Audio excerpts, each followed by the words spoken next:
We're in autumn and it's constantly raining in Ireland, so of course it's appropriate that I'm going to do the rainy day book tag. Hiya, so Crescent Moon Reads tagged me in the rainy day book tag recently and I'm so excited to do it. I watched her video today and it seems like a really fun tag. It's been 4 months I think since I've done a book tag because you know there's all that drama with my laptop breaking and everything, so I'm so excited to be taking part. Usually I don't really like tags, but on BookTube they're like surprisingly great. So and anyway, let's get started. This is the rainy day book tag. I try to keep my videos about mental health or feminist related or young adult books in all my videos, so if you're into that, subscribe.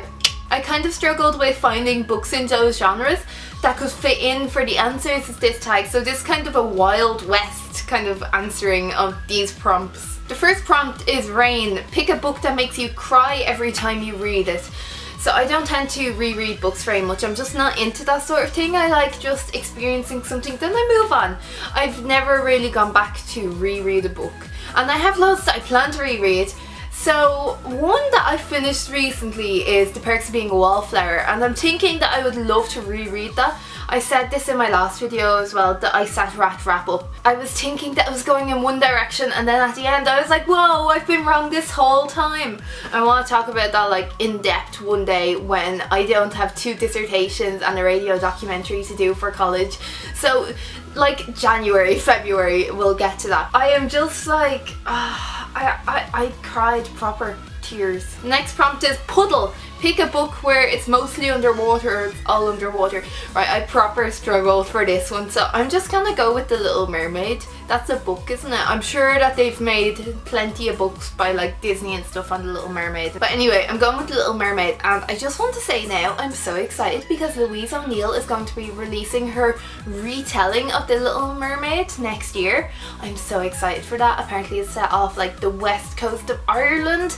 I'm just so excited for that. And I'm like, the story is gonna be looked through like this lens and it's gonna look like this. It's gonna be all about this. And I have it in my head how I would write, and I'm like, damn you Louise O'Neill, if you had given this idea to me I would have been able to do a really good job on this, but I'm still so excited. Next prompt is Rain Boots. Pick a book with a character with a damned soul. I'm gonna go with that character, I can't even remember his name. He was like, I imagine him to be German in Magic Bitter, Magic Sweet by Charlie N. Holmberg. Pretty sure that's who wrote that book. I don't really want to talk about that book too much because I didn't enjoy it. It was very sad, and it wasn't even the good sad where you like cry or like it made you feel emotional. It was just kind of distressing. I really struggled because I wanted to like the book, but it did not make it easy to like. Umbrella. Pick a book that was big and comforting. Right. This isn't comforting in the normal sense of the word, but I found Everyday Sexism by Laura Bates to be quite comforting to read. What I did read of it. I'm reading it at the moment to kind of learn more for my dissertation. I'm reading a bit of it and I'm finding it's comforting in the sense that it's like, oh, you're not alone if you experience sexism or if you see sexism at play somewhere. Then you know this isn't just something occurring in your life. You're not alone. You're not the only one dealing with it. But it is kind of distressing being like, oh my god, this is awful. This is the way that we live and this is horrible and terrifying. Also the book is pretty big. It's about this thick. It's really good. Like it's I don't know how to describe how I feel about it because I still haven't finished it. But I'm just finding it very insightful and informative and also very kind of rage-inducing. Rainy day movie. Pick a book that was turned into a movie that you love to watch on rainy days. Shutter Island. That was funnier in my head. I love to watch The Great Gatsby, which I know that some people will be like, Jessica, that's so awful with his like representation of women and everything, but like that was kind of the movie that got me into film, which is my current course. I'm studying film and broadcasting with Irish. So that is kind of a big deal to me, and sometimes I look at it and I don't really enjoy the film that much, but then I just concentrate on like how pretty everything looks and the fact that it's made by Baz Luhrmann, who is like my king. Next prompt, coffee. Pick a book that you couldn't get enough of the hot and steamy romance. See, I wouldn't really tend to read a lot of hot and steamy romance books. I'm not really into that sort of thing. I like kind of calm romances, like slow burners, like that sort of thing. It's not like all hot and steamy and whatever. So the amount of times I said hot and steamy, it just has me shivering inside. I remember reading a book a few years ago, and it was a good few years ago. It was Kidnap the Wrong Sister by Mary Kelly, and it was quite steamy from what I remember. That's the only book that I can think of. I don't know if it's good from a feminist perspective or anything. I thought it was a really interesting title. I didn't notice that I had like a really kind of seductive cover on it because I just downloaded it as an ebook. I was like, oh, that's an interesting title, as I like scrolled down the list of books that were available in the iBook store or whatever you call it.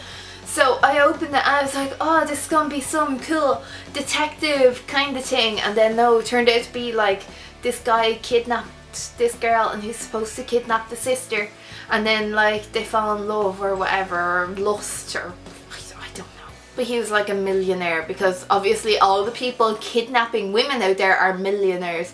They can't just win over women themselves with their fortune or anything. Poncho, pick a book with a main character who has an amazing best friend.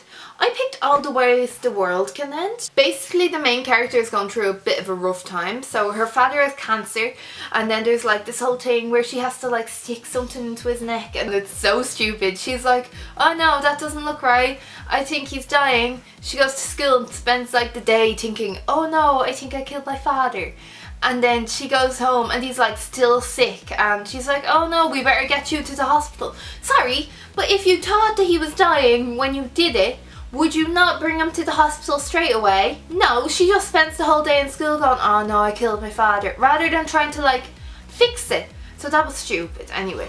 But the main character's best friend, and it was actually really lovely. He was a nice young man who was a very good dancer or something, and he's planning on going off to Juilliard, I think. I remember that he was gay. That's all I really remember, and he was like really loving and supporting. I can't remember the names of any of the characters, but sure, when can I remember names? Gutters, pick a book where the world is as dirty and grimy as you would imagine it to be. I'm thinking The Scorch Trials. I remember it being a bit grimy at points. Mostly I remember it taking part in a desert, so I don't think that deserts can be grimy and dirty. Maybe they can. Maybe it was in my head. There we go. We completed that successfully. Oh, by the way, The Scorch Trials is the second book in the Maze Runner series, because that's probably vital information. Cuddly Pet, pick a book that had out of this world or enjoyable animals in it.